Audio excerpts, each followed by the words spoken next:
civilizations like Phoenicia, Greece, and Rome used large ships as one of their main tactics of travel.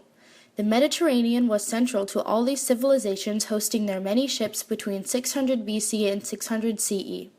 By the era of 600, sea travel had increased even more and canals that connected to China were created.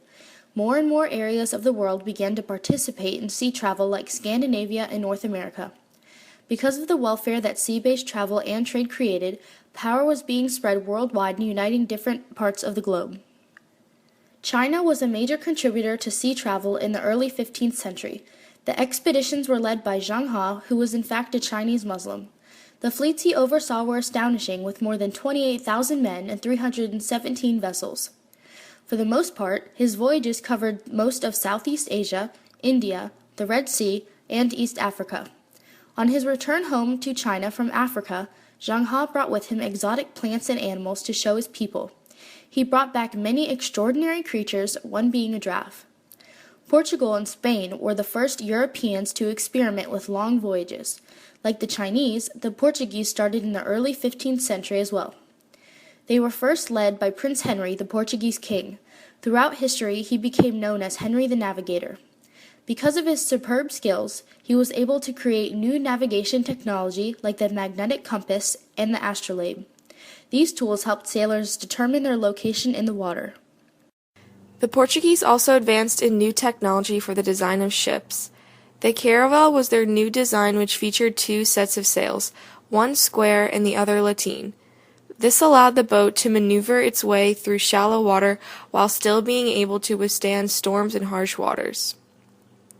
Spanish exploration began with Christopher Columbus, a Genoese mariner. He began sailing west in hopes to find East Asia. Between 1492 and 1498, Columbus made 3 voyages, one of which was the New World. After Columbus's first voyage, Portugal and Spain began to argue with one another on who was in control of the newly found lands.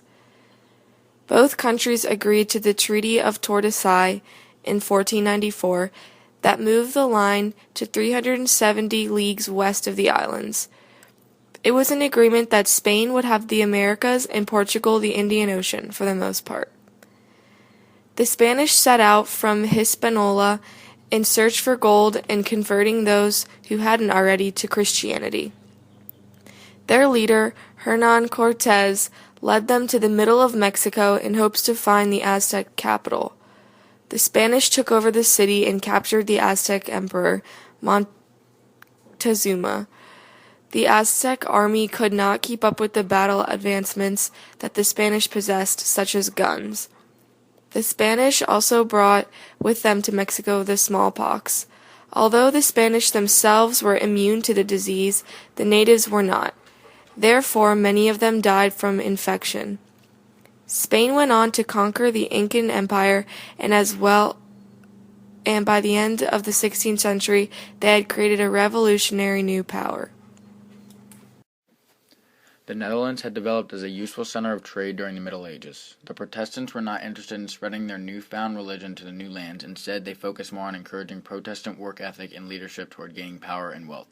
The Dutch, similar to the British, organized many joint stock companies to share the rise of their business ventures. This enabled large and luxury trade from the East Indies in the late 17th century. Meanwhile, the Dutch also tried to find trade routes in the Atlantic, and they eventually established a new colony named the New Netherland. During this time, the British struggled with their colonizing efforts and eventually lost many helpful resources during the late 15th century. In 1607, beginning in Jamestown, the British tried to establish sets of colonies up and down the coast. The joint stock companies were soon making high profit off of many people who came to North America with an economic sponsorship to the colony. Later, in 1664, the English had taken control over the whole entire Atlantic coast, starting near Massachusetts and ending near the New Netherlands, which eventually became known as New York. Similar to the English, the French also decided to try and gain power by taking over colonies. The French established many colonies during this time, including Port Royal in 1604 and Quebec late in 1608. Soon, French explorers set up forts along the Ohio and Mississippi rivers and the Caribbean as well. The French, like the Spanish, were very interested in converting other natives to Catholicism. It was very important to the French, and they thought by doing this, it would increase many other colonies to join them. Even with the religious background and the trades with England, the French colonies grew more slowly than in English colonies. In contrast, the English colonies were settled often by families of one another who came to provide work for the joint stock companies as opposed to the French's religious appeal. Because the Dutch and the English colonies were often financed by the joint stock companies, they were more likely to have a much stronger government and more independent from Latin American colonies. Because most of the English colonies came to settle in the North American colonies, it forced many labor systems that developed slavery and indentured servants. In many English colonies, compulsory labor was enforced.